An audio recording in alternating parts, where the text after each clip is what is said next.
जय माता दी। राधे राधे। आइए सुनते हैं संतान सप्तमी व्रत कथा। संतान सप्तमी व्रत भाद्रपद मास के शुक्ल पक्ष की सप्तमी तिथि के दिन किया जाता है। यह व्रत विशेष रूप से संतान प्राप्ति, संतान रक्षा और संतान की उन्नति के लिए किया जाता है। इस व्रत में भगवान शिव एवं माता गौरी की पूजा का विधान है। भाद्रपद के शुक्ल पक्ष की सप्तमी का व्रत अपने विशेष महत्व को रखता है। सप्तमी का व्रत माताओं के द्वारा किया जाने वाला अपनी संतान के लिए है। इस व्रत को करने वाली माता को प्रातः काल में स्नान और नित्यक्रम क्रियाओं से निवृत्त होकर स्वच्छ वस्त्र धारण करने चाहिए। इसके बाद प्रातः काल में श्री विष्णु और भगवान शिव की पूजा अर्चना करनी चाहिए और सप्तमी व्रत का संकल्प लेना चाहिए। निराहार व्रत कर दोपहर को चौक पुरकर चंदन, अक्षत, धूप, दीप, नैवेद्य, सुपारी तथा नारियल आदि से फिर से शिव पार्वती की पूजा करनी चाहिए। सप्तमी तिथि के व्रत में नैवेद्य के रूप में खीर, पूरी तथा गुड़ के पुए बनाए जाते हैं। संतान की रक्षा के लिए कामना से भगवान भोलेनाथ को कलावा अर्पित किया जाता है तथा बाद में इसे स्वयं धारण कर इस व्रत की कथा सुनी जाती है। एक दिन महाराज युधिष्ठिर ने भगवान से कहा, हे प्रभु, कोई ऐसा उत्तम व्रत बतलाइए जिसके प्रभाव से मनुष्यों के अनेकों सांसारिक क्लेश दुख दूर होकर वे पुत्र एवं पौत्रवान हो जाएं। यह सुनकर भगवान बोले, हे राजन, तुमने बड़ा ही उत्तम प्रश्न किया है। मैं तुमको एक पौराणिक इतिहास सुनाता हूँ, ध्यान पूर्वक सुनो। एक समय लोमस ऋषि ब्रजराज की मथुरापुरी में वसुदेव के घर गए। ऋषिराज को आया हुआ देख करके दोनों अत्यंत प्रसन्न हुए तथा उनको उत्तम आसन पर बैठाकर उनका अनेक प्रकार से बंदन और सत्कार किया। फिर मुनि के चरणोदक से अपने घर तथा शरीर को पवित्र किया। वह प्रसन्न होकर उनको कथा सुनाने लगे। कथा के कहते लोमस ने कहा कि हे देवकी, दुष्ट दुराचारी पापी कंस ने तुम्हारे कई पुत्र मार डाले हैं, जिसके कारण तुम्हारा मन अत्यंत दुखी है। इसी प्रकार राजा नहुस की पत्नी चंद्रमुखी भी दुखी रहा करती थी, किंतु उसने संतान सप्तमी का व्रत विधि विधान सहित किया, जिसके प्रताप से उनको संतान का सुख प्राप्त हुआ। यह सुनकर देवकी ने हाथ जोड़कर मुनि से कहा, हे ऋषिराज, कृपा करके रानी चंद्रमुखी का संपूर्ण वृत्तांत तथा इस व्रत को विस्तार सहित मुझे बतलाइए, जिससे मैं भी इस दुख से छुटकारा पाऊं। लोमस ऋषि ने कहा कि हे देवकी, अयोध्या के राजा नहुस थे। उनकी पत्नी चंद्रमुखी अत्यंत सुंदर थी। उनके नगर में विष्णुगुप्त नाम का एक ब्राह्मण रहता था। उसकी स्त्री का नाम भद्रमुखी था। वह भी अत्यंत रूपवती सुंदरी थी। रानी और ब्राह्मणी में अत्यंत प्रेम था। एक दिन वे दोनों सरयू नदी में स्नान करने के लिए गई। वहां उन्होंने देखा कि अन्य बहुत सी स्त्रियां सरयू नदी में स्नान करके निर्मल वस्त्र पहनकर एक मंडप में शंकर एवं पार्वती की मूर्ति स्थापित करके पूजा कर रही थी। रानी और ब्राह्मणी ने यह देखकर उन स्त्रियों से पूछा कि बहनों, तुम यह किस देवता का और किस कारण से पूजन व्रत आदि कर रही हो? यह सुनकर स्त्रियों ने कहा कि हम संतान सप्तमी का व्रत कर रही हैं और हमने शिव पार्वती का पूजन चंदन, अक्षत आदि से षोडशोपचार विधि से किया है। यह सब इसी पूरी व्रत का विधान है। यह सुनकर रानी और ब्राह्मणी ने भी इस व्रत के करने का मन ही मन संकल्प किया और घर वापस लौट आई। ब्राह्मणी भद्रमुखी तो इस व्रत को नियम पूर्वक करती रही, किंतु रानी चंद्रमुखी राजमद के कारण कभी इस व्रत को करती, कभी नहीं करती, कभी भूल जाती। कुछ समय बाद दोनों मर गए। दूसरे जन्म में रानी बंदरिया और ब्राह्मणी ने मुर्गी की योनि पाई, परंतु ब्राह्मणी मुर्गी की योनि में भी कुछ नहीं भूली और भगवान शंकर तथा पार्वती जी का ध्यान करती रही। उधर रानी बंदरिया की योनि में भी सब कुछ भूल गए। थोड़े समय के बाद दोनों ने यह देह त्याग दी। अब इनका तीसरा जन्म मनुष्य योनि में हुआ। उस ब्राह्मणी ने एक ब्राह्मणी के यहाँ कन्या के रूप में जन्म लिया। उस ब्राह्मण कन्या का नाम भूषण देवी रखा गया तथा विवाह गोकुल निवासी अग्निशील ब्राह्मण से कर दिया गया। भूषण देवी इतनी सुंदर थी कि वह आभूषण रहित होते हुए भी अत्यंत सुंदर लगती थी।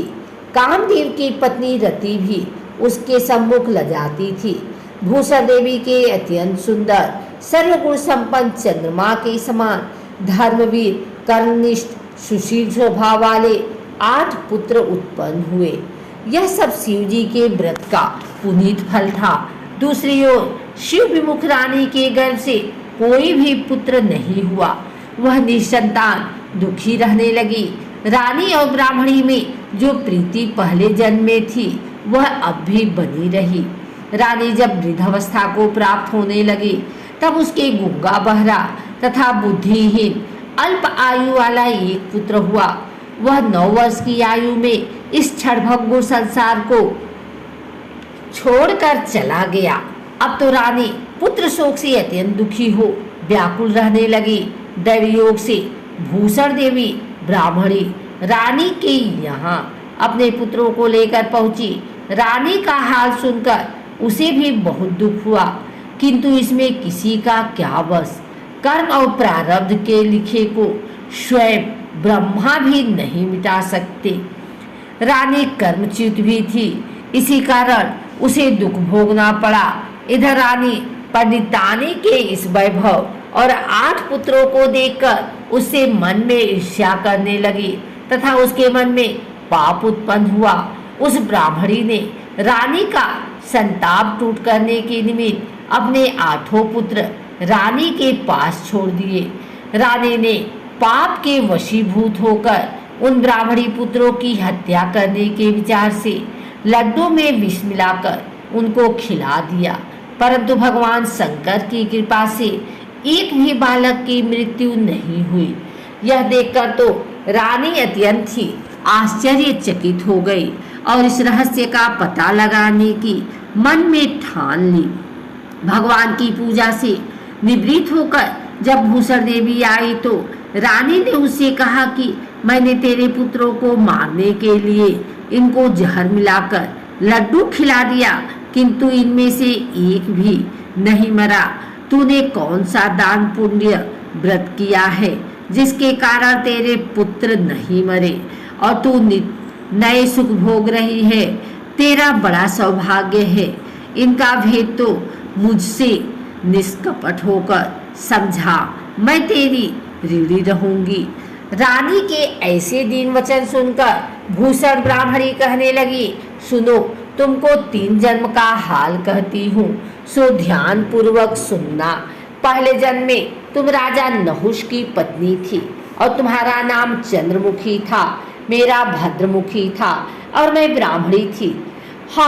तुम अयोध्या में रहते थे और मेरी तुम्हारी बहुत प्रीति थी। एक दिन हम तुम दोनों सरयू नदी के स्नान करने गए और दूसरी स्त्रियों को संतान सप्तमी का उपवास शिव जी का पूजन अर्चन करते देखकर हमने इस उत्तम व्रत को करने की प्रतिज्ञा की थी, किंतु तुम सब भूल गई और झूठ बोलने का दोष तुमको लगा, जिसे तू आज भी भोग रही है। मैंने इस व्रत को आचार विचार सहित नियम पूर्वक सदैव किया और आज भी करती हूँ। दूसरे जन्म में तुमने बंदरिया का जन्म लिया तथा मुझे मुर्गी की योनि मिली। भगवान शंकर की कृपा से इस व्रत के प्रभाव तथा भगवान को इस जन्म में भी न भूली और निरंतर उस व्रत को नियमानुसार करती रही। तुम अपने बंदरिया के जन्म में भी मुझे भूल गई। मैं तो समझती हूँ कि तुम्हारे ऊपर यह तो भारी संकट है, उसका एकमात्र यही कारण है और दूसरा कोई इसका कारण नहीं हो सकता। इसलिए मैं तो कहती हूँ कि आप सब भी संतान सप्तमी के व्रत को विधि सहित करिए, जिससे आपका यह संकट दूर हो जाए। लोमस ऋषि ने कहा, हे देवकी, भूषण ब्राह्मणी के मुख से अपने पूर्व जन्म की कथा तथा व्रत संकल्प इत्यादि सुनकर रानी को पुरानी बातें याद आ गई और पश्चाताप करने लगी तथा भूषण ब्राह्मणी के चरणों में पड़कर क्षमा याचना करने लगी और भगवान शंकर पार्वती जी की अपार महिमा के गीत गाने लगी। उस दिन से रानी ने नियमानुसार संतान सप्तमी का व्रत किया, जिसके प्रभाव से रानी को संतान सुख भी मिला तथा संपूर्ण सुख भोग कर रानी शिवलोक को गई। भगवान शंकर के व्रत का ऐसा प्रभाव है कि पथभ्रष्ट मनुष्य भी अपने पथ पर अग्रसर हो जाता है और अंततः ऐश्वर्य भोग कर मोक्ष पाता है। लोमस ऋषि ने फिर कहा कि देवकी, इसलिए मैं तुमसे भी कहता हूँ कि तुम भी इस व्रत को करने का संकल्प अपने मन में करो तो तुमको भी संतान सुख मिलेगा। इतनी कथा सुनकर देवकी हाथ जोड़कर लोमस ऋषि से पूछने लगी, हे ऋषिराज, मैं इस पुनीत उपवास को अवश्य करूंगी, किंतु आप इस कल्याणकारी एवं संतान सुख देने वाली उपवास का विधान, नियम आदि विस्तार से समझाइए। यह सुनकर ऋषि बोले, हे देवकी, यह पुनीत उपवास भादो भाद्रपद के महीने में शुक्ल पक्ष की सप्तमी के दिन किया जाता है। उस दिन ब्रह्म मुहूर्त में उठकर किसी नदी अथवा कुएं के पवित्र जल में स्नान करके निर्मल वस्त्र पहनने चाहिए। श्री शंकर भगवान तथा जगदम्बा पार्वती जी की मूर्ति की स्थापना करें। इन प्रतिमाओं के सम्मुख सोने चांदी के तारों का अथवा रेशम का एक गंडा बनावें। उस गंडे में 7 गांठें लगानी चाहिए। इस गंडे को धूप, दीप, अष्टगंध से पूजा करके अपने हाथ में बांधें और भगवान शंकर से अपनी कामना सफल होने की प्रार्थना करें। तदंतर 7 पुआ बनाकर भगवान को भोग लगाएं और साथ ही पुए एवं यथाशक्ति सोने अथवा चांदी की अंगूठी बनवाकर इन सबको एक तांबे के पात्र में रखकर और उनका षोडशोपचार विधि से पूजन करके किसी सदाचारी धर्मनिष्ठ सुपात्र ब्राह्मण को दान देवें। उसके पश्चात 7 पुआ स्वयं प्रसाद के रूप में ग्रहण करें। इस प्रकार इस व्रत का पालन करना चाहिए प्रति साल के शुक्ल पक्ष की सप्तमी के दिन। हे देवकी, इस व्रत को इस प्रकार नियम पूर्वक करने से समस्त पाप नष्ट हो जाते हैं और भाग्यशाली संतान उत्पन्न होती है तथा अंत में शिवलोक की प्राप्ति होती है। हे देवकी, मैंने तुमको संतान सप्तमी का व्रत संपूर्ण विधान विस्तार सहित वर्णन किया है। उसको अब तुम नियम पूर्वक करो, जिससे तुमको उत्तम संतान पैदा होगी। इतनी कथा कहकर भगवान आनंद कंद श्री कृष्ण ने धर्मावतार युधिष्ठिर से कहा कि लोमस ऋषि इस प्रकार हमारी माता को शिक्षा देकर चले गए। ऋषि के कथनानुसार हमारी माता देवकी ने इस व्रत को नियमानुसार किया, जिसके प्रभाव से हम उत्पन्न हुए। यह व्रत विशेष रूप से स्त्रियों के लिए कल्याणकारी है, परंतु पुरुषों को भी समान रूप से कल्याणदायक है।